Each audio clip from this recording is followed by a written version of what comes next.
কথা বলছেন এখন গাউসুল আজম রেলওয়ে শাহী জামে মসজিদের খতিব আমাদের প্রিয় ভাই সৈয়দ মোহাম্মদ হাসান আল হাজারি।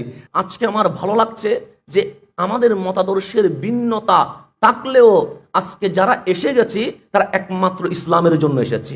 আমাদের ভালোবাসা সবই যেন হয় মহান রবের জন্য, রাগ খুব ঘৃণা গুলো তাও যেন হয় মহান রবের জন্য। মান আহাব্বা লিল্লাহ ওয়া আবগাদা লিল্লাহ ওয়া আতা লিল্লাহ ওয়া মানআ লিল্লাহ ফাকাদ ইস্তাকমালাল ঈমান। মান আহাব্বা লিল্লাহ ওয়া আবগাদা লিল্লাহ। সম্মানিত উপস্থিতি, ধরুন এই প্রোগ্রামটি, যেই প্রোগ্রামে সালাম দেওয়ার পরে সাধারণভাবে কোনো একটা অনুষ্ঠান অনুষ্ঠিত হচ্ছে, সেই জায়গাতে বর্তমান সময়ে কিভাবে ইন্ট্রোডিউস করা হয় দেখেন। আপনাদের কানে এটা কষ্টকর হয় না সুখকর হয় ভেবে দেখেন। Hello everyone. আপনারা শুনেছেন এর আগ পর্যন্ত বলা হতো কোনো একটা অনুষ্ঠানে যাওয়ার পরে তারাই সেকুলাররাই বলতো লেডিস অ্যান্ড জেন্টেলম্যান, কিন্তু এখন বলে হ্যালো এভরিওয়ান। সেটা রেডিও থেকে শুরু করে টেলিভিশন সব জায়গায়। কখনো ভেবে দেখেছেন এটা বলার কারণ কি? যখন লেডিস অ্যান্ড জেন্টেলম্যান বলে তখন একদল বলে লেডিসও আছে জেন্টেলম্যান আছে, কিন্তু এই জায়গায় তো LGBTQ এর আরও অন্যান্য লোকেরা আছে, আমাদেরকে বাদ দিলেন কেন? সুতরাং তারা পদে পদে আমাদেরকে ঢুকানোর চেষ্টা করতেছে এমন দীক্ষা, এমন শিক্ষা যেটার দ্বারা আমাদের সব কৃষ্টি কালচারকে তারা নষ্ট করতে চায়। আমি একদম সংক্ষিপ্তভাবে তিনটা জিনিসের কথা বলি, খেয়াল করেন। পাশ্চাত্যের লেজুর ভিত্তিক যেই এনজিওরা আমাদের কাছে বিভিন্ন ধরনের সেবা দেয়, আপনি সরাসরি যারা সেবা গ্রহীতা তাদের কাছেও যে জিজ্ঞাসা করবেন, অনেকেই বলে আমরা মোটামুটি তো সাপোর্ট পাই, কিন্তু আপনারা কেবল এর বিরোধিতা করেন কেন? মূল চক্রান্তের জায়গাটা ছিল যে পাশ্চাত্যের লেজুর ভিত্তিক শিক্ষা তৈরি করা এবং উচ্ছৃঙ্খল যৌন ধারণার প্রচার এবং প্রসার। এটা ছিল তাদের হিডেন এজেন্ডা, যেটার বাস্তবায়ন আমরা এখন একদম চক্ষু আমাদের সামনে উন্মোচিত হয়েছে। ক্লাস 6-এ 40 জন ছেলে আছে, 40 জন মেয়ে আছে, সেখানে শেখানো হচ্ছে কি? শেখানো হচ্ছে সবাই মিলে একসাথে বলো মাসিক কোনো সমস্যা নয়। সবাই বলো। আপনারা বললেন না? আপনারা বললেন না, কিন্তু আপনার আমার সন্তানরা বলতেছে। আমার জিজ্ঞাসা, 40টা ছেলে, সেই ছেলেটা যারা বলতেছে মাসিক কোনো সমস্যা নেই, ওদের মাসিক কি সমস্যা? মেয়েদের কোনো হয় শিখাতে পারেন আপনি, কিন্তু তারা এটা টার্গেটের জায়গা নিছে যে তারা আমাদের লজ্জাশীলতাকে দূর করে দিবে। একটা ছোট্ট পরিসংখ্যান দেই। আজ থেকে 50 থেকে 60 বছর আগে একটা মেয়ের ঋতুচক্র ছিল মাত্র লাইফে 40 থেকে 50টা। অবাক হচ্ছেন, 60 বছর বাসছে নানি, 70 বছর দাদি, প্রত্যেক মাসে হয় পিরিয়ড, অথচ তার মাত্র 40টা পিরিয়ডিক্যাল টার্ম ছিল। ব্যাপার কি? 13-14 বছরে পিরিয়ড শুরু হয়েছে, 50 বছর পর আল্লাহ অটোমেটিক বন্ধ করে দিছে। মধ্যের 35 বছর বয়সে উনি 12টা 13টা 14টা বাচ্চা কাচ্চা নিছে। তার দুধ খাওয়ানো, মাতৃত্ব, এইগুলা মিলাই তার লাইফেই 50টা পিরিয়ড। আর এখন 9 বছর 8 বছর 7 বছরের বাচ্চার এখন এই সকল বিকৃত মনা শিক্ষা দেওয়ার কারণে পিরিয়ড শুরু হয়। তারপরে শেখানো হয় 2টি বাচ্চা ভালো, একটা হলে ভালো, না হলে তো আরো ভালো। এইভাবে তাদেরকে শিক্ষা দিয়ে এখন 300 থেকে 350 পরিমাণ তাদের এই যে পিরিয়ডিক্যাল সার্কেল নিয়ে আসছে। মনে করতেছেন এটা বিরাট কিছু না? এর মধ্যে তাদের একটা এজেন্ডা আছে, যে এজেন্ডার মাধ্যমে তারা আমাদের শিক্ষাকে নষ্ট করে দিতে চায়, তারা আমাদের সন্তানদেরকে নষ্ট করে দিতে চায়, আমাদের পরবর্তী প্রজন্মকে নষ্ট করে দিতে চায়। শরীফার গল্প আউট হয়ে যাবে বই থেকে, আমরা মোটামুটি খুশি, মাশাআল্লাহ। প্রধানমন্ত্রী একটা কথা বলেছেন, এটাকে সাপোর্ট করি, কিন্তু এটা নিয়ে খুশি হয়ে থাকলে আমাদের বিপদ। আমি মূল কাজ যেটা দিতে চাই আজকের এই জাতীয় সেমিনারে, দেখেন সচেতন নাগরিক সমাজের ব্যানারে আমাদের এই সেমিনার। আজকে যদি আমরা সতর্ক না হই, আমরা যদি মতভেদ আমরা ভুলে না যেতে পারি, আমরা যদি আমাদের দেশ এবং আমাদের ইসলাম এবং আমাদের সন্তানদের রক্ষায় ওলামায়ে কেরাম যদি এক না হতে পারি, তাহলে আমাদের জন্য বিপদ। মূল আমাদের আজকের এখানে একটি টার্গেটের অন্যতম টার্গেট ছিল সকল ঘরানার মানুষকে এখানে সম্পৃক্ত করা, সকলকে বুঝানো যে আমাদের ছোট ছোট ফুরি বিষয়ের বাইরেও আমাদেরকে জবাই করে করে দেওয়ার পর্যায়ের কার্যক্রম চলতেছে, সেখান থেকে আমাদেরকে বেরিয়েছে, আমাদেরকে এক হতে হবে, আমাদেরকে সিদ্ধান্ত নিতে হবে। আমাদের উত্তর প্রজন্মের কাছে জিজ্ঞাসা করার পর আমরা কোন জায়গায় যাব। আমরা এই জন্য আজকের এই সেমিনারে যারা এসেছেন, যারা কথা বলেছেন, আমরা একটা বার্তা শুধু ছড়াই দিতে চাই, আল্লাহর ওয়াস্তে এই সকল বিষয়ে আমরা সতর্ক হই। ওলামায়ে কেরাম যখন এই সকল বিষয় ডাক দিবেন, আমরা একত্রিত হয়ে এক সুরে আমরা আমাদের ইসলাম, আমাদের দেশ, আমাদের মাতৃভূমি, আমাদের উত্তর প্রজন্মকে রক্ষার জন্য আমরা একসাথে ঝাঁপায় পড়তে চাই। রাজি আছি ইনশাআল্লাহ? আমরা রাজি আছি ইনশাআল্লাহ? আমরা এক্ষেত্রে ওলামায়ে কেরামের ভূমিকা সবচেয়ে বড়। সাধারণ মানুষ তো সবসময় আলেম ওলামার পিছনে ঘোরে, কিন্তু আমরা তো একজন আরেকজনকে খোঁচাখুচি করি। তা আমরা এই খোঁচাখুচি ভুলে আমরা আমাদের এই যে নির্ধারিত ইস্যুগুলোতে আমরা যেন এক হয়ে কাজ করতে পারি। আগামীতে যে কোনো কিছুর ডাক আসলে আমরা যেন সকলে সেটার পিছনে যৌক্তিকভাবে ছুটতে পারি। আল্লাহ যেন আজকের মেহনতকে কবুল করেন, আপনাদের আশা ভরসাকে কবুল করেন। হাযা মা ইনদি ওয়াল ইলমু ইনদাল্লাহ। ডক্টর খালিদ স্যার যে তথ্যগুলো দিয়েছেন, আসলে শঙ্কিত না হয়ে কোনো উপায় নেই। এই অবস্থায় আমাদের করণীয় নির্ধারণ করা দরকার। কারণ যদি আমরা এখনো চুপ থাকি, তাহলে হতে পারে আমাদের জীবদ্দশায় হয়তো আমরা ভিন্ন একটি রাষ্ট্র দেখেও ফেলতে পারি। আল্লাহ আমাদের হেফাজত করুক। এই জন্য আমাদের এক হয়ে যাওয়া দরকার। এ বিষয়ে আমার কয়েকটি ছোট্ট পরামর্শ। বিশেষ করে আজকে আমাদের ইসলামী আন্দোলনের নায়েবে আমির হুজুর আছেন এবং নদভী উস্তাজ আছেন। ওনারা জাতির বর্তমান সময়ের দিকফালের ভূমিকা অবতীর্ণ। ওনাদের খেদমতে এবং যারা মিডিয়ার কর্মী এখানে আছেন, তাদের উদ্দেশ্য আমার কথা থাকবে, আমরা সকলে মিলেই মনে হয় এখন কাজ করা দরকার। শুধু আলেম ওলামাদের এই জাতীয় ছোট্ট সেমিনার দিয়ে এত বড় ষড়যন্ত্র প্রতিরোধ করা আদৌ সম্ভব নয়। সেই জন্য এখন প্রয়োজন জাতীয় ঐক্যের। আলেম ওলামাদের সাথে সাধারণ ইসলামপ্রিয় যত মানুষ আছে, সকলকে কিভাবে ঐক্যবদ্ধ করে প্রতিরোধ করা যায় সে বিষয়ে ভাবার সময় এসেছে। এই জন্য আমি মনে করি যারা বোদ্ধা আছেন তারা এই বিষয়ে পরবর্তীতে ভূমিকা রাখবেন। জাতীয় ঐক্যের ডাক দেওয়ার বিকল্প নেই। ওলামায়ে কেরাম আমাদের হাতে খুব কিছু নেই, কারণ আমাদের সোশ্যাল মিডিয়ায়, ইলেকট্রনিক মিডিয়া বলেন, প্রিন্ট মিডিয়া বলেন, আমাদের হাতে এখন কিছু নেই। তবে আমাদের হাতে বাংলাদেশে 3.5 লাখ মসজিদে জুমার মিম্বার আছে। এবং সেদিন কিন্তু বাংলাদেশের মোটামুটি বলা চলে 8 থেকে 9 কোটি মুসলমান কিন্তু আমাদের সামনে থাকে জুমার 1 ঘন্টায়। এই জন্য আমার মনে হয় এই বড় ষড়যন্ত্রের বিরুদ্ধে জুমার মিম্বার থেকে জাতিকে জাগিয়ে তোলা দরকার। এবং আমরা কথা বলতে পারি, ইচ্ছা করলে 5 মিনিট হলেও।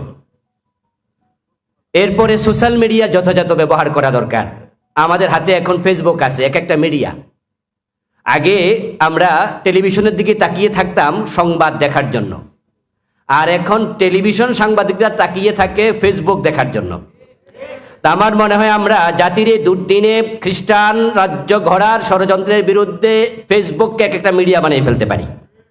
এবং আমরা প্রত্যেকের সামর্থ্যের আলোকে কিছুটা হলেও লিখতে চাই। 3 নম্বর প্রস্তাবনা, পার্বত্য চট্টগ্রামের যে অঞ্চলটাকে নিয়ে খ্রিস্টান রাজ্য করার ষড়যন্ত্র চলছে, সে অঞ্চলে ইসলামী শিক্ষার প্রসার দরকার। আমাদের একাধিক বক্তা বলেছেন যে শিক্ষার অভাবে 500 টাকার কাছে ইমান বিক্রি করে দিচ্ছে, অথচ আমরা তো বেলালের উত্তরসূরি। আমাদের তো গলায় রশি লাগাইলো, ইমান থেকে এক চুল পরিমাণ সরার কথা ছিল না। ইসলামী শিক্ষার বড় অভাব। এই জন্য ইসলামী ফাউন্ডেশনকে কাজে লাগিয়ে সেখানে বেশি বেশি মক্তব প্রতিষ্ঠা এবং মসজিদ ভিত্তিক বয়স্ক ইসলামী শিক্ষা চালু করা যায় কিনা এ বিষয়ে আমাদের একটু ভাবা দরকার। কথায় চেরা ভিজে না, আপনার পেটে ক্ষুধা, নীতি কথায় পেট ভরবে না, এই জন্য টাকা খুব দরকার। আজকে যারা খ্রিস্টান বানাচ্ছে নিরীহ মুসলিমদেরকে, তাদের দারিদ্রতার সুযোগ নিয়েছে সবচেয়ে বেশি। এবং সেই দরিদ্র মুসলিমদের দারিদ্রতা বিমোচনে আমরা আলেমরা কি ভূমিকা রেখেছি, অথবা ইসলামের পক্ষ শক্তি কি ভূমিকা রেখেছে? আমার মনে হয় গরিব মুসলমানদের সহযোগিতার জন্য আমাদেরও করণীয় ঠিক করা প্রয়োজন। পরিশেষে বলবো, যেহেতু মাননীয় প্রধানমন্ত্রী বিষয়টি বলেছেন, বিষয়টিকে ছোট্ট করে দেখার সুযোগ আর নেই। যদি আমরা চাই আমাদের দেশের সার্বভৌমত্ব ঠিক থাকুক, স্বাধীনতা অটুট থাকুক এবং মুসলিমের সাম্রাজ্য ইসলামী নামেই পরিচিত থাকুক, আলাদা খ্রিস্টান রাষ্ট্র তৈরি না হোক, তাহলে এ বিষয়ে সবচেয়ে বেশি ভূমিকা প্রশাসনকে রাখা উচিত। এজন্য আমি বলবো, মাননীয় প্রধানমন্ত্রীর ঘোষণার আলোকে খুব সময় নষ্ট না করে অনতি বিলম্বে আমাদের ডিএসবি, এনএসআই সহ যত আমাদের মিডিয়া আছে, সেল আছে, গোয়েন্দা বিভাগ আছে, সকলকে ভূমিকা রেখে এর পিছনে কারা কাজ করছে, বিশেষ করে খ্রিস্টান এনজিওগুলোর ব্যাপারে সবচেয়ে শক্ত ভূমিকা প্রশাসনকে রাখার আহ্বান রাখে আমি শেষ করছি। আসসালামু আলাইকুম ওয়া রাহমাতুল্লাহ। আমাদের পূর্বপুরুষরা ব্রিটিশদের যত শক্তি ছিল, সব কিছু ছিল, ক্ষমতা ছিল, সব ছিল, আমাদের দাদাদের সাথে ব্রিটিশরা পারে নাই, তাদেরকে কিন্তু আমরা তাড়িয়ে দিয়েছি। তো এই বাংলাদেশ, আমরা সব সময় বলি যে আপনি মনে করবেন না এটা পূর্ব তৈমুর, আপনি মনে করবেন না এটা ইন্ডিয়া, আপনি মনে করবেন না এটা সিরিয়া, আপনি মনে করবেন না এটা পৃথিবীর অন্যান্য রাষ্ট্র, এটা ওলি আল্লাহর পুণ্যভূমি, শাহজালাল মুজাররদে ইয়ামানে রাহিমাহুল্লাহর পুণ্যভূমি, এটা বাংলাদেশ। এখানে ইসলাম বিরোধী যেভাবে ষড়যন্ত্র করা হবে, এদেশের তাওহীদি জনতা যদি বুকের রক্ত ঢেলে সব ষড়যন্ত্র প্রতিহত করবে ইনশাআল্লাহ। সুতরাং ব্রাকের বাপদাদা স্ট্যান্ডে আমাদের সাথে পারে নাই। আমাদের শাইখে চরমনাই হাফিজাহুল্লাহ একদিন বলেছিলেন যে এদেশের তাওহীদি জনতা চাইলে, এদেশের তাওহীদি জনতার এই সামর্থ্য আছে, ব্রাককে আমরা যা কিছু করার আমরা চাইলে করতে পারি ইনশাআল্লাহ। কিন্তু আমরা সতর্ক করছি, আজকে নাগরিক সমাজের ব্যানারে আমরা সবাই ঐক্যবদ্ধ হয়েছি, নাগরিক সমাজের অধীনে আমরা সবাই আসছি, দেশের সব গণনার ওলামা একরাম আসছেন ইনশাআল্লাহ। তাদের টাকা থাকতে পারে, তাদের সাথে আমেরিকা থাকতে পারে, তাদের সাথে রাশিয়া থাকতে পারে, তাদের সাথে নানা কিছু থাকতে পারে। যখন হামাসের তুফান আল আকসা শুরু হয়েছিল, বর্তমান পৃথিবীর সবচেয়ে বড় আলেমদের একজন শেখুল ইসলাম জাস্টিস মুফতি মোহাম্মদ তাকে উসমানে হাফিজাল্লাহ তখন বলেছিলেন যে আমরা পৃথিবীর মানুষ বিশ্বাস করে সুপার পাওয়ার আমেরিকা। হামাসের অভিযান তুফান আল আকসা এটা প্রকাশ করেছে, এটা প্রমাণিত করেছে আমাদের যে 1400 বছরের মুসলমানদের যে আকীদা, আমেরিকা পরাশক্তি হতে পারে না, রাশিয়া পরাশক্তি হতে পারে না, চীন পরাশক্তি হতে পারে না। আমাদের আকীদা পৃথিবীতে সুপার পাওয়ার বলতে কিছু নাই, সুপার পাওয়ার একমাত্র আল্লাহ, সুপার পাওয়ার একমাত্র আল্লাহ বলে পৃথিবীর পরাশক্তি আমেরিকাকে আমরা দেখেছি আফগানিস্তানের সাধারণ তালিব মুজাহিদরা ছিন্ন ভিন্ন করে দিয়েছে। আমরা দেখেছি আমাদের ফিলিস্তিনের হামাসের মুক্তিকামী মুজাহিদরা, পৃথিবীর চতুর্থ পরাশক্তি বলা হয় তাদেরকে, ইসরায়েলকে ছিন্ন ভিন্ন করে দিচ্ছে। ইনশাআল্লাহ সময় বেশি দিন বাকি নাই, পৃথিবীর মুক্তিকামী মুসলমানরা জেগে উঠেছে। পৃথিবীর সব জায়গায় এতদিন আমরা মার খেয়েছি, এখন আফগানিস্তান থেকে আমরা মার দেওয়া শুরু করেছি। পৃথিবীর যেই ভূখণ্ডে যারা ইসলামকে বিতাড়িত করতে চাইবে, ইনশাআল্লাহ মুসলমানরা তাদেরকে যেভাবে প্রতিরোধ করা দরকার সেইভাবে প্রতিরোধ করবে ইনশাআল্লাহ। রাসূলুল্লাহ সাল্লাল্লাহু আলাইহি ওয়াসাল্লামের যুগে ইহুদিরা যে কাজগুলো করেছিল ঠিক একই কাজ এখনো চলছে। তখন কি হয়েছে, ইহুদিরা তারা সুদের বাণিজ্য করত, তারা অস্ত্র নির্মাণ করত, মানুষের মাঝে মারামারি ঝগড়া বিবাদ ইত্যাদি লাগিয়ে দিয়ে তারা অস্ত্র বিক্রি করত, এবং সর্বশেষ তারা একটা প্রচার প্রপাগান্ডার একটা মেকানিজম তৈরি করেছিল রাসূলুল্লাহ সাল্লাল্লাহু আলাইহি ওয়াসাল্লামের বিরুদ্ধে এবং মুসলিমদের বিরুদ্ধে। আজকের আধুনিক বিশ্বের দিকে যদি আপনি তাকান তাহলে একই কাজ দেখতে পাবেন। আমাদেরকে সুদের আষ্টেপৃষ্ঠে জড়িয়ে রাখার জন্যে, অর্থাৎ এখানে আমাদেরকে নিমগ্ন রাখার জন্যে অসংখ্য পরিকল্পনা আমাদের রয়েছে, আমাদেরকে ঘিরে রয়েছে। এবং এর পাশাপাশি তো আমরা অর্থনৈতিকভাবে পর্যদস্ত করে আমাদের মাঝে কিভাবে সমস্যা তৈরি করা যায় সেটি আমরা কিন্তু দেখতে পাচ্ছি। আর তার পাশাপাশি আমাদের বিরুদ্ধে রয়েছে গোটা পৃথিবীর সকল প্রচার এবং প্রপাগান্ডা যে মাধ্যমগুলো রয়েছে, এগুলো সব কিছু, এগুলো তৎকালীন রাসূলের যুগে যেভাবে ব্যবহার করা হয়েছে এখনো সেভাবে ব্যবহার করা হচ্ছে। আমরা কিন্তু তখন রাসূল একটা যুদ্ধক্ষেত্রের মধ্যে ছিলেন, আমরা একটা যুদ্ধক্ষেত্রের মধ্যে আছি। রাসূলুল্লাহ সাল্লাল্লাহু আলাইহি ওয়াসাল্লাম এবং আমাদের পিতা আদম আলাইহিস সালাতু ওয়াসসালামের সময় থেকে আমরা যে যুদ্ধক্ষেত্র আমরা দেখেছি, একই যুদ্ধক্ষেত্র এখন আছে। বরং রাসূলের যুগে বা তার আগে যে জাহিলিয়াত ছিল, যেটাকে আল্লাহ তাআলা বলেছেন আল জাহিলিয়াতিল উলা, প্রথম জাহিলিয়াত, তার মানে আরেকটি জাহিলিয়াত আসবে, এবং এরকম একটা জাহিলিয়াতের সময় আমরা দাঁড়িয়ে আছি। একটা নব্য জাহিলিয়াতে ঠিক একই ধরনের চক্রান্ত এবং ষড়যন্ত্র আমাদেরকে কেন্দ্র করে তৈরি করা হয়েছে। অর্থাৎ এখানে আমরা যদি দেখি, এই তথাকথিত এনজিওদের মাধ্যমে সুদের জাল বিস্তার করা হয়েছে। সুদের যেমনিভাবে আমরা পরবর্তীতেও দেখেছি মহাজন প্রথা অথবা ব্রিটিশ বেনিয়ার যে কাজগুলো করেছিল, এখনো ঠিক একই কাজ করেছে ব্রিটিশ বেনিয়াদের, অথবা এখানে যারা মহাজনী প্রথা যারা আবিষ্কার করেছিল, যারা পরিচালনা করেছিল, এদের পরবর্তী এই যে উত্তরসূরি যারা আছে, এখন আমাদেরকে কেন্দ্র করে তারা একই ষড়যন্ত্রের জাল তারা বুনছে।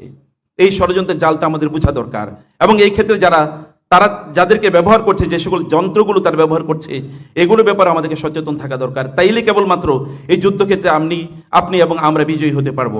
আমাদের যুদ্ধক্ষেত্রটা স্পষ্ট একটা যুদ্ধক্ষেত্রের মধ্যে আপনি আছেন, অতএব যুদ্ধক্ষেত্রে আপনাকে শক্তিশালী যোদ্ধা হওয়া দরকার।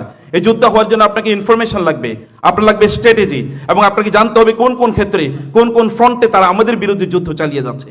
এই ফ্রন্টগুলো আইডেন্টিফাই যদি না করতে পারি আমরা, তাহলে এই যুদ্ধক্ষেত্রে আমরা ব্যর্থ হব বা এই যুদ্ধক্ষেত্রে আমরা সফল হতে পারবো না। আপনার যোদ্ধা বটে, কিন্তু যুদ্ধের স্ট্র্যাটেজিগুলো আপনাদের জানা দরকার। স্ট্র্যাটেজিগুলো মূলত আমাদের এই আলোচনায় আমাদের সম্মানিত প্রবন্ধকার এবং পরবর্তী আলোচকগণ তারা ইনশাল্লাহ এই বিষয়ে আপনাদেরকে দৃষ্টি আকর্ষণ করবেন। আপনারা জানেন অনেক কিছু, কিন্তু ফাযাক্কির ফাইন্না যিকরা তানফাউল মুমিনিন, মুমিনদেরকে স্মরণ করিয়ে দেয়া লাগে। আর বহু আগে আল্লাহ সুবহানাহু ওয়া তাআলা 1500 বছর আগে বলেছেন ওয়াইদ্দু লাহুম মাসতাতআতুম মিন কুওয়াতিন। কুওয়া শব্দটি যখন আল্লাহ ব্যবহার করেছেন তখন এই শব্দটিকে স্পষ্ট করেই আল্লাহ সুবহানাহু ওয়া তাআলা নাকেরা রেখেছেন। নাকেরা মানে হচ্ছে অল ইনক্লুসিভ, এগুলো সব কিছুই রাখবে। এবং অমিন রিবাতুল খাইলি, যেই সময় আল্লাহ সুবহানাহু ওয়া তাআলা বলেছেন রিবাতুল খাইল রাখার জন্য, সেই সময় মক্কার মুসলিমরা মদিনায় হিজরত করে গিয়ে তারা এমনি তো তাদের কোনো অর্থ সম্পদ ছিল না, কারণ এগুলো সব তারা মক্কায় রেখে গিয়েছেন। মদিনার মুসলিম তো এমনি সাধারণত তারা কৃষক, তাদের কোনো অর্থবিত্ত নাই, কিন্তু আল্লাহ সুবহানাহু ওয়া তাআলা তাদেরকে নির্দেশ প্রদান করলেন যুদ্ধ করতে হবে, যুদ্ধের জন্য সর্বশ্রেষ্ঠ যে অস্ত্র, এই অস্ত্র তোমাদেরকে প্রয়োগ করতে হবে, তা হলো রিবাতুল খাইল। খায়েল তো কেনার মতো সামর্থ্য তাদের নাই, বদরের যুদ্ধে মাত্র 2টো খায়েল আছে তাদের, অন্য সময় তাদের কেনারই সামর্থ্য নাই। অতএব আপনাকে সেই প্রিপারেশন বা প্রস্তুতি আপনাকে রাখতে হবে। যুদ্ধে বিজয়ী হওয়ার জন্য যে স্ট্র্যাটেজি আপনাকে নেওয়া দরকার, সেটি আপনাকে নিতে হবে, সেটি আপনাকে জানতে হবে। সেই বিষয়টি কি? আমরা আমাদের যুদ্ধে দুটো শত্রু আছে। একটি তো অপ্রকাশ্য শত্রু, অশরীরী শত্রু, সেটা কি শয়তান। আদম আলাইহিস সালাতু ওয়াস সালামের সময় থেকেই সেই যুদ্ধ শুরু হয়েছে দেখছি আমরা। কিন্তু এরপরে আমাদের প্রকাশ্য কিছু শত্রু আছে। এই শত্রুরা তৎকালীন রাসূলের যুগে যা করেছিল এখনো কিন্তু তারা তাই করছে। সেই একই শত্রুরা বিভিন্ন ছত্র ছায়ায়, আপনি যদি আজকের ট্রান্সজেন্ডার ইস্যু দেখেন অথবা অন্যান্য যে সকল ইস্যু দেখেন, এগুলো কিন্তু সেই ইহুদিদেরই প্রোডাক্ট। এবং কোরআনে আল্লাহ সুবহানাহু ওয়া তাআলা বনি ইসরাইল বা ইহুদিদের কথা এত বেশি এই জন্য বলেছেন যেন তাদের মতো আমরা না হই, অথবা তারা মুসলিমদের বিরুদ্ধে যে শত্রুতা করেছে, যে চক্রান্ত করেছে, সেটা যেন আমরা বুঝতে পারি। আল্লাহ সুবহানাহু ওয়া তাআলা বলেছেন ওয়ালা তাজিদান্না আশাদ্দান নাসি আদাওয়াতাল লিল্লাযিনা আমানুল ইয়াহুদা ওয়াল্লাযিনা আশরাকু। সত্যিকার অর্থে ঈমানদারদের সবচেয়ে বড় শত্রু হচ্ছে যেই সকল ব্যক্তিরা পিওর মুশরিক, অর্থাৎ যারা সত্যিকার অর্থে মূর্তি পূজা করে, যারা সত্যিকার অর্থে শিরকের মধ্যে নিমজ্জিত, তারা এবং ইহুদিরা। আল্লাহ তাআলা বলেছেন 1 নম্বর ইহুদিদের কথা আল্লাহ তাআলা বলেছেন। আধুনিক যদি আপনি দেখেন, এই এনজিওদের মাধ্যমে কেবলমাত্র সুদের আষ্টেপৃষ্টেই আমাদেরকে জড়িয়ে রাখা হয় নাই, আমাদেরকে তথাকথিত আমাদের যে শিক্ষা সিলেবাসকে পরিবর্তন করে এমন একটি জায়গায় নিয়ে আসা হচ্ছে এনজিওদের প্রেসক্রিপশন অনুসারে, যে শিক্ষা সিলেবাসে ট্রান্সজেন্ডার এবং এটাও জর্জ শরন এবং এই জাতীয় ইহুদিদের প্রোডাক্ট এগুলো করে তারা আমাদের দিন থেকে বিচ্যুত করতে চায় এবং আমাদের দেশ তারা ছিনিয়ে নিতে চায় আমাদের কাছ থেকে। প্রিয় ভাইরা, সেই বিষয়গুলো আপনাদেরকে আজকে আলোচনায় নিয়ে আসা হবে। আমাদের সম্মানিত প্রবন্ধকার তার বিস্তারিত আলোচনায় তিনি এই বিষয়গুলো নিয়ে আসবেন। আমি এই জন্যে সম্মানিত প্রবন্ধকারকে এখন আসতে অনুরোধ করব। এই সময়ের সবচেয়ে বিদগ্ধ আলেমে দিন, আমাদের সকলেরই মাথার তাজ, বিশিষ্ট লেখক, গবেষক এবং বিদগ্ধ আলেমে দিন জনাব ডক্টর আফম খালেদ হোসাইন হাফিজাহুল্লাহকে সম্মানিত ওস্তাদ তিনি আসবেন, তার প্রবন্ধ উপস্থাপন করবেন। আপনি জিনিসগুলো বুঝবেন এবং এখান থেকে যখন যাবেন আপনারা, তখন যেন আপনারা সত্যিকার অর্থে অস্ত্রে সমজ্জিত, যেই অস্ত্র আমাদের দরকার, ইনফরমেশনের অস্ত্র, নলেজের অস্ত্র, প্রস্তুতির অস্ত্র, এটি নিয়ে যেন আপনারা প্রস্তুতি থাকতে পারেন। যুদ্ধক্ষেত্র সামনে, সেখানে আপনাদেরকে যুদ্ধ করতেই হবে। আল্লাহ সুবহানাহু ওয়া তাআলা আমাদেরকে সত্যিকার যোদ্ধা হিসাবে রিবাতুল খাইলের সেই প্রস্তুতি নেওয়ার তৌফিক দান করুন। আল্লাহুম্মা আমিন। কিছু এনজিও এই প্রতিষ্ঠান বাংলাদেশে এরা সেবার মোড়কে আসলে ইসলাম বিদ্বেষী এবং স্বাধীনতা বিরোধী কর্মকাণ্ড এ বাংলাদেশে করছে। সবাই একমত কিনা বলেন? প্রিয় ভাইরা আমার, আপনাদেরকে একটা জরিপ আমি দিতে যাচ্ছি, সেটা 2011 সালে এবং ইসলামিক ফাউন্ডেশনের সূত্রে এটা বলা হয়েছে। 10 আগস্ট দৈনিক ইনক্লাবে খ্রিস্টান বানানো হচ্ছে উপজাতীয়দের শিরোনামে প্রকাশিত একটি প্রতিবেদন থেকে সেখানে উল্লেখ করা হয়েছে দেশের বিভিন্ন অঞ্চলে 45টি উপজাতির অস্তিত্ব রয়েছে। এর মধ্যে 3 পার্বত্য জেলায় 14টি এনজিও কোম্পানির উপস্থিতি রয়েছে। 3 পার্বত্য জেলায়। এখানে উপজাতির 30.57% চাকমা, 16.60% মারমা, 7.39% ত্রিপুরা, 6.16% অন্যান্য উপজাতি। এবার আসেন খ্রিস্টানদের সংখ্যা, বৌদ্ধদের সংখ্যা এবং মুসলমানদের সংখ্যা কত? সেই সময় তথ্য অনুযায়ী শুধু বান্দরবান জেলায় মুসলমানের সংখ্যা ছিল 1,47,062 জন, যেখানে খ্রিস্টানের সংখ্যা ছিল 1,03,997 জন। দেখেন, তার মানে মুসলমানদের সংখ্যা এবং খ্রিস্টানের সংখ্যার মধ্যে তেমন কোনো তারতম্য ছিল না। যদি ইকুয়াল করেন, সামান্য কিছু তারতম্য ছিল। বৌদ্ধদের সংখ্যা ছিল 30,546 জন, হিন্দুদের সংখ্যা ছিল 10,796 জন। 2 দশক আগে এ জেলায় বৌদ্ধ ধর্মের অনুসারীরা সংখ্যার দিকে দ্বিতীয় স্থানে থাকলেও এখন তারা তৃতীয় স্থানে চলে এসেছে। কারণটা কি? কারণ হচ্ছে তারা যেভাবে মেহনত করছে, এনজিওগুলো যেভাবে এই সমস্ত অঞ্চলে কাজ করছে, যদি এদেরকে এখনই প্রতিরোধ গড়ে তোলা না যায়, তাহলে আমাদের সার্বভৌমত্ব এবং আমাদের দিনের ওপরে অবশ্যই তারা আগে থেকে যেভাবে আঘাত করছে, পরিপূর্ণ শক্তি নিয়ে তারা আঘাত করবে। আরেকটি কথা আপনাদেরকে বলে রাখি, হয়তো আমি খাচ্ছি, আমি পড়ছি, আমি ঘুমাচ্ছি, আমি তো ভালোই আছি, এগুলো নিয়ে ভাবার টাইম কোথায়? আমরা হাত কোথায় বাঁধবো, বুকের ওপরে নাকি নাভির নিচে, এগুলো নিয়ে মারামারি করছি। আমরা বহাস করছি মিলাদ কিয়াম করবো কি করবো না, আমরা জোরে আমিন বলবো না আস্তা আমিন বলবো, এগুলো নিয়ে যতটা সময় আমরা দিচ্ছি, আমরা যদি আমাদের বৃহৎ স্বার্থে মৌলিক বিষয়গুলো নিয়ে, এই সমস্ত বিষয় নিয়ে এতটা টাইম আমরা দিতাম এবং ভাবতাম, কার্যকরী পরিকল্পনা পদক্ষেপ আমরা গ্রহণ করতাম, তাহলে অনেক আগেই কিন্তু এই সমস্ত এনজিওরা এদেশে প্রতিরোধের মুখে লেজ গুটিয়ে পালাতে বাধ্য হতো। ঠিক কিনা ভাইরা আবার? কিন্তু তারা সুযোগটা নিচ্ছে কেন? আজকে উজবেকিস্তানে যে আমাদের রেজাউল করিম আবরার ভাইরা কয়েকদিন আগে সফর করেছে, আমি 3 বছর আগে সফর করেছিলাম। ছোট্ট একটা কথা আপনাদেরকে বলি, এই উজবেকিস্তানে শুধু সামারকান্দ, বুখারা এবং তাশখান্দে মাদ্রাসার সংখ্যা ছিল 60,000। 60,000 মাদ্রাসার সংখ্যা ছিল। আজকে আপনি যান, এই সোভিয়েত ইউনিয়নের এরা যখন ঢুকেছিল, পিটায়া আগে আলেমুল আমাকে সাইজ করেছিল এবং এদেরকে রোধ করেছিল, তারপরে মাদ্রাসাগুলো বন্ধ করে দেওয়া হয়েছিল। এখন পুরো উজবেকিস্তানের 2,000 মাদ্রাসা আপনি খুঁজে পাবেন না, অথচ এখান থেকে দিনের কত বড় বড় খেদমত তৈরি আঞ্জাম দেওয়া হয়েছিল। কেন নাই? কারণ হচ্ছে একটা দেশের মধ্যে যখন এই ধরনের অপতৎপরতা চলমান থাকে, আলেম ওলামা যখন ঘুমিয়ে থাকে, প্রতিরোধ না করে, সংগ্রাম না করে, জনসচেতনতা তৈরি না করে, তখন এই সমস্ত এনজিওগুলো সুযোগ নেবে স্বাভাবিকভাবে। তো আমাদের আসলে এখানে সব ঘরানার ওলামা ইকরাম আপনারা আছেন, আপনাদের কাছে একটা বিনীত আবেদন এবং একটা রিকোয়েস্ট, সেটি হচ্ছে আমরা একটা জায়গায় আমাদের বড় পরিচয় হচ্ছে আমরা মুসলিম। কে হানাফি, কে শাফি, কে হাম্বলি, কে মালিকি, এই জায়গাগুলো ইনফিরাতি আমরা অনেকে অনেক ধরনের কাজ করি, কিন্তু ইসলামের মৌলিক বিষয়গুলোর উপরে যখন আঘাত আসবে, তখন আমাদের প্রত্যেকেই এক কাতারে থেকে কাজ করতে হবে। তাছাড়া কিন্তু আসলে আমরা কখনো এই ধরনের ফিতনাগুলো রদ করতে পারবো না। আল্লাহ তাআলা আমাদের সবাইকে বোঝার তৌফিক দান করুন এবং আমরা প্রত্যেকেই কাঁধে কাঁধ মিলিয়ে কাজ করব ইনশাআল্লাহ। সবাই বলে হাদা মা ইনদি ওয়াল ইলমু ইনদাল্লাহ আলাইহি তাওয়াক্কালতু ওয়া ইলাইহি উনীব। আসসালামু আলাইকুম ওয়া রাহমাতুল্লাহ। যদি পাওয়ার না থাকে তাহলে ব্যাটারির এই বড় একটা বডির কোনো দাম নেই, এটা বোঝা। যদি ভিতরে চার্জ না থাকে তাহলে ব্যাটারিটা বোঝা হয়ে যায়। ঠিক এই মানুষের মধ্যে, মুসলমানদের মধ্যে ইমানি পাওয়ার না থাকলে এটাও জাতির জন্য, দেশের জন্য বোঝা হয়ে যায়। ওরা ইমানকে ক্রয় করার জন্য আসছে, হাজার হাজার কোটি কোটি মিলিয়ন ডলার ব্যয় করতেছে। কোথায় মুসলমানদের ইমান আছে? সেই ইমানকে ক্রয় করো। আজকে এনজিওরা বিভিন্ন কৌশলে, বিভিন্ন পদ্ধতিতে তারা সরকারের উপর প্রভাব বিস্তার করে শিক্ষা অঙ্গনে ঢুকছে, অপসংস্কৃতি চালু করছে। কিন্তু আমি প্রশ্ন করতে চাই, আমাদের দেশে ওলামায়ে কেরাম কি চিন্তা করছেন? আজকে শুধু খ্রিস্টান খ্রিস্টান, কয়জন খ্রিস্টান হয়েছে, কয়জন খ্রিস্টান হচ্ছে? আর আপনি কি চিন্তা করছেন কত মুসলমান নাস্তিক হচ্ছে, কত মুসলমান ইসলাম বিদ্বেষী হচ্ছে, কত মুসলমান ইসলামের বিরুদ্ধে বিরূপ ধারণা করছে? চিন্তা করতে পারিনি। আজকে হাজারো মুসলমানদেরকে বেঈমান বানাবার জন্য সরকার এনজিওদের ভিত্তিতে যে শিক্ষা কারিকুলাম প্রচার করছে, প্রতিষ্ঠিত করছে, এই পড়াশোনা করলে একজন মুসলমান মুসলমান থাকতে পারে না। সেখানে প্রেম কিভাবে করবে, কিভাবে হাত ধরবে, কিভাবে চুমু দিবে, প্র্যাকটিক্যাল শিক্ষা দেওয়া হচ্ছে।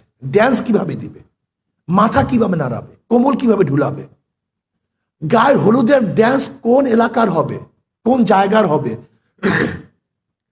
বাপ মা যদি তাকে কোনো বাধা দেয় তার প্রতিবাদ কিভাবে করতে হবে, কিভাবে মিথ্যা ছলনা করতে হবে, সব কিছু প্র্যাকটিক্যাল শিক্ষা দেওয়া হচ্ছে এই শিক্ষার মধ্যে। আর একটা জাতিকে পরিবর্তন করার জন্য দুইটা জিনিসের প্রয়োজন, শিক্ষা ও সংস্কৃতি। শিক্ষা ও সংস্কৃতির মাধ্যমে একটা হিন্দু জাতিকে মুসলমান বানানো যায়, একটা মুসলিম জাতিকে হিন্দু বানানো যায়। সেই কাজ তারা শুরু করছে। যাই হোক, এই সম্পর্কে আমরা সবাই জানি। এখন করণীয়টা কি? মেঘ দেখে তুই করিস নে ভয়, আড়ালে তার সূর্য হাসে। ওরা দুশ্মন, আমাদের সে দুশ্মনী করবেই। আমাদেরকে কাজ করতে হবে, ইমানকে মজবুত করতে হবে, আমলকে মজবুত করতে হবে। ঐক্যর দরকার, খুবই ঐক্যর দরকার, ঐক্যের বিকল্প নেই। কিছু ইবাদত আছে যা একা একা করা যায়, কিছু ইবাদত আছে যা স্বল্প সংখ্যক জামাতের মাধ্যমে করা যায়, আর কিছু ইবাদত আছে বৃহত্তম একটা জনগোষ্ঠী ছাড়া যা আঞ্জাম দেওয়া সম্ভব না।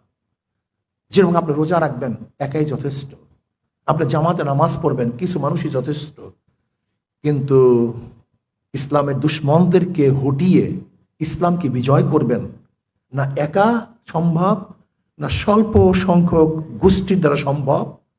এইটার জন্য বৃহত্তম একটা গোষ্ঠীর প্রয়োজন। এটা একা দ্বারা সম্ভব না, কোন এক ছোট্ট গোষ্ঠীর দ্বারা সম্ভব না। এর জন্য বাংলাদেশের যতগুলি মুসলমান আছেন, মোমেন আছেন, কোন এক জায়গায় আমরা ঐক্য হতে হবে। কোন এক জায়গায়, যেমন এনজিওদের বিরুদ্ধে আমরা সবাই জবান খুলি, প্রত্যেক মেম্বার থেকে আওয়াজ তুলি, প্রত্যেক বক্তা আওয়াজ তুলি, যে যেখানে যার সাথে কথা বলি, এনজিওর ব্যাপারে সচেতনতা সৃষ্টি করি। এখানে তো আমরা ঐক্য হতে পারি, এই ব্যাপারে তো সবাই এক হতে পারি যে আজকের থেকে আমাদের টার্গেট এনজিওদের অপতৎপরতার বিরুদ্ধে মানুষদের সচেতন করা। এই কাজটা শুরু করি। যারা আহলুস সুন্নাত ওয়াল জামাতের আকীদা আসি, আমলের মধ্যে ডিফারেন্স থাকলেও যারা আহলুস সুন্নাত ওয়াল জামাতের আকীদা আসি, এদের বিরুদ্ধে উলঙ্গ সমালোচনা না করা, এই ব্যাপারে আমরা ঐক্য হই। যদি আমরা প্রত্যেককে হটা দেওয়ার চেষ্টা করি, তাহলে নেতৃত্ব দেবে কে? কাউকে না কাউকে নেতৃত্ব দিতে হবে, তো দেবে কে? এর জন্য কমপক্ষে যারা আকীদার দিক থেকে এক, তাদের বিরুদ্ধে খুব বেশি সমালোচনা না করি। হ্যাঁ, সমালোচনা করব তাকে সংশোধন করার জন্য, তাকে ইসলাহ করার জন্য, তাকে হটাবার জন্য নয়। শত্রুতামূলক সমালোচনা করব না, বরং মোহাব্বতের সমালোচনা করব, ভালোবাসার সমালোচনা করব, যেন আমার ভাই সংশোধন হয়ে যায়, যেন সে ঠিক পথে চলতে পারে। যদি আমরা এই ব্যাপারে ঐক্য হতে পারি, তাহলে ইনশাল্লাহ বৃহত্তর শক্তি আমরা সঞ্চয় করতে পারবো, ওদের মোকাবেলা করতে পারবো। আর দেখেন, আমি কিন্তু স্টেজ ফিডিং ঐক্যে বিশ্বাসী না, আমি কলবি ঐক্যে বিশ্বাসী। দেখেন, স্বামী স্ত্রীর মধ্যে মাঝামাঝি একই বিছানায় থাকে, তার কিন্তু ঐক্য নেই। একই বিছানায় কিন্তু ঐক্য নেই, একই স্টেজের মধ্যে আমরা শত্রু একত্রিত হয়েছি, আমরা ঐক্য নেই। জনাব মুহাম্মদ রাসূলুল্লাহ সাল্লাল্লাহু আলাইহি ওয়াসাল্লাম মদিনায় কিন্তু হজ করনি, ইয়ামানে, তাদের মধ্যে ঐক্য ছিল। আমি কলবি ঐক্য চাই। যে যেখানে আসি না কেন, আদর্শের দিক থেকে এক, নীতির দিক থেকে এক, ইসলামের দুশ্মনদেরকে দুনিয়ার থেকে উৎখাত করার ব্যাপারে আমরা সবাই এক, ইসলামকে প্রতিষ্ঠিত করার ব্যাপারে আমরা সবাই এক। যে যেখানে আসি না কেন, এক জায়গায় থাকতে হবে, এক জায়গায় আসতে হবে, এক জায়গায় কাজ করতে হবে। সম্ভব না, কঠিন। বরং আমরা প্রত্যেক মেম্বার, বাংলাদেশের যতগুলি মেম্বার আছে, মসজিদের মেম্বার, এনজিওদের ব্যাপারে আমরা সবাই এক। এদের ইসলাম হুকুমত কায়েম করার ব্যাপারে আমরা সবাই এক। ইসলামের দুশ্মনদের বিরুদ্ধে আমরা সবাই এক। বর্তমান সিলেবাসের বিরুদ্ধে কথা বলার ব্যাপারে আমরা সবাই এক। এইগুলি তো ঐক্য হতে পারি, এখানে তো স্টেজের দরকার নেই। আমরা দেখব আজকে খ্রিস্টান রাষ্ট্র কায়েম করার যে ষড়যন্ত্র চলতেছে, এর বিরুদ্ধে আমরা সবাই এক। আজকে আলাদা ভূখণ্ড করার জন্য যে চক্রান্ত চলতেছে, এর ব্যাপারে আমরা সবাই এক। এখানে তো ঐক্য হতে পারি। যদি আমরা এইভাবে ঐক্য হয়ে যাই, সচেতন হই, ইনশাআল্লাহ আশা করি যে ষড়যন্ত্র এবং চক্রান্ত চলতেছে ওরা বাস্তবায়ন করতে পারবে না। বরং আমি দেখতেছি বাংলাদেশে আজকে হোক কালকে হোক ইসলামী হুকুমত হবেই হবে, ইনশাআল্লাহ হবেই হবে, ইনশাআল্লাহ, কোনো সন্দেহ নেই। কিন্তু আমাদেরকে সচেতন হতে হবে, ফিকিরের সাথে চিন্তার সাথে কাজ করতে হবে, আবেগের সাথে বিবেকের প্রয়োজন হবে। শুধু আবেগ না, শুধু বিবেক না, আবেগও দরকার, বিবেকও দরকার। এই দুই দেশের সমন্বয় যখন কাজ করব, তো ইনশাআল্লাহ আমরা সাকসেস হব। আল্লাহ আমাদের সবাইকে এক ও ন্যাক হয়ে কাজ করার তৌফিক দান করেন। ইনশাআল্লাহ আমরা সবাই কমপক্ষে আপুসের মোহাব্বত করে, আল মুমিনু কারুজুন ওয়াহিদ, ইনিশতাকা আইনু ইশতাকা কুল্লু ওয়া ইনিশতাকা রাসু ইশতাকা কুল্লু। আল্লাহ আমাদের সবাইকে হাদিসের উপর আমল করার তৌফিক দান করেন। আমি যেটা মনে করি, এই বাংলাদেশে যারা ইসলাম বিদ্বেষী ষড়যন্ত্রে লিপ্ত আছে, তারা প্রবেশ করার পিছনে অবশ্যই আমরা কম দায়ী নয়। কারণ রব্বুল আলামিন এই ইসলামের দাওয়াত দেওয়ার জন্য আমাদেরকে সিস্টেম শিখিয়ে দিয়েছেন। উদউ ইলা সাবিলি রাব্বিকা বিল হিকমাতি ওয়াল মাউইজাতিল হাসানা। আজ আমরা যদি দেখায় করোনা মহামারী থেকে এই পর্যন্ত যারা নাস্তিক হয়েছে, এরা নাস্তিক হওয়ার পিছনে অন্য কেউ দায়ী নয়, আমাদের মতো বক্তারাই দায়ী আছে। কারণ অযৌক্তিক, অবৈজ্ঞানিক, কোরআন সুন্নাহ বিরোধী বক্তব্যের কারণে অনেক জ্ঞানী শিক্ষিত সমাজ আজ ইসলাম থেকে দূরে সরে গেছে। তাই আমার প্রস্তাব হচ্ছে, যদি আমরা রব্বুল আলামিনের নির্দেশিত হুকুম মোতাবেক হেকমা এবং ভালো উপদেশের মাধ্যমে ইসলামের প্রচার করি, তাহলে আমার ইসলাম সম্পর্কে বিরোধ মন্তব্য করার কোনো সুযোগ নাই।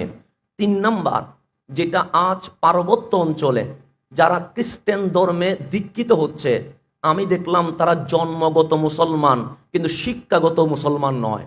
এই শিক্ষা না থাকার কারণে 500 টাকার কাছে বিক্রি হয়ে যাচ্ছে।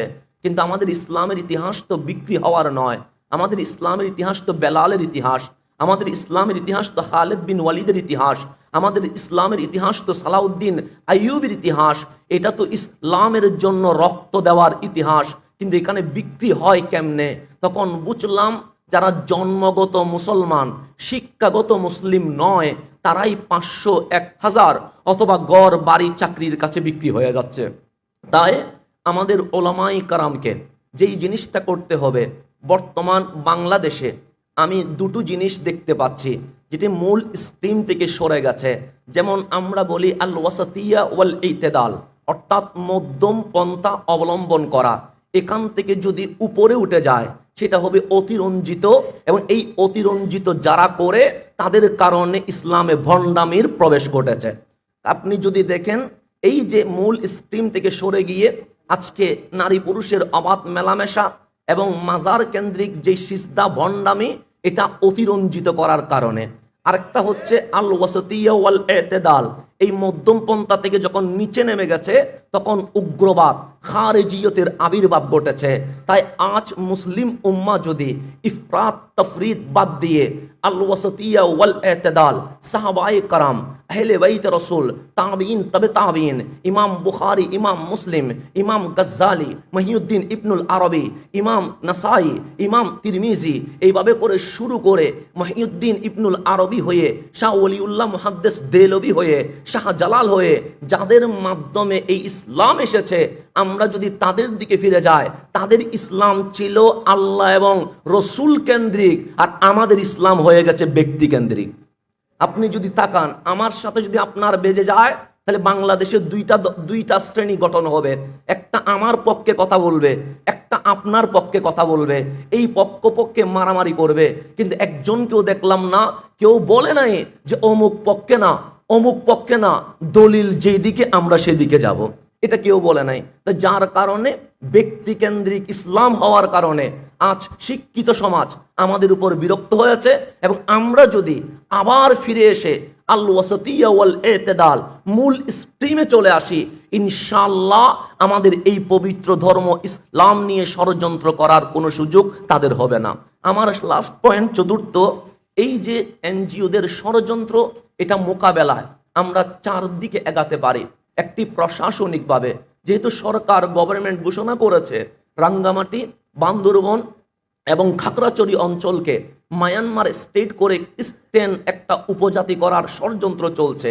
আপনি জানেন এই বাংলার রমণী বললে এই উপজাতিদের যেই অবস্থান তথা খাগড়াছড়ি, রাঙ্গামাটি, বান্দরবনকে বলা হয়। এবং সেখানে যে মুসলিম বাঙালিরা আছে তারা খুবই কষ্টের মধ্যে আছে। আপনি যদি সাজেক যান, সেখানে যদি কারো সাথে কথা বলেন, যাদের দোকান আছে, তারা আপনাকে বলবে উপজাতিদের মধ্যে 2 শ্রেণী, একটা ভদ্র, একটা অভদ্র।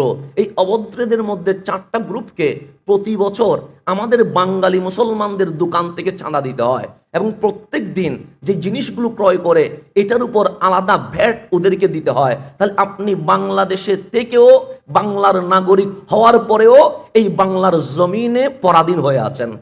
এই যে ষড়যন্ত্রের ভেতরে আপনি চলছেন, ওদের অভাব আছে, ওদের ডর ভয় আছে, ওদের কাছে একটা একটি এমন জীবন ওরা পরিচালনা করছে, প্রতি নিঃশ্বাসে ওরা ভয় পাচ্ছে কখন আমাকে হত্যা করে ফেলে, যার কারণে ওরা নিরাপদ আশ্রয়ের জন্য খ্রিস্টান মিশনারিদের আশ্রয় স্থলে চলে যাচ্ছে। তাহলে আমাদের মুসলিম ইউনিটি কমিউনিটি করে আমরাও যদি আমাদের মুসলিম ভাইদের পাশে দাঁড়ায়, তাহলে ইনশাআল্লাহ এই মুসলমানরা একটা আশ্রয়স্থল পাবে এবং ওদের কারণে আমি মনে করি অসংখ্য বিধর্মী ইসলামের ছায়াতলে চলে আসবে।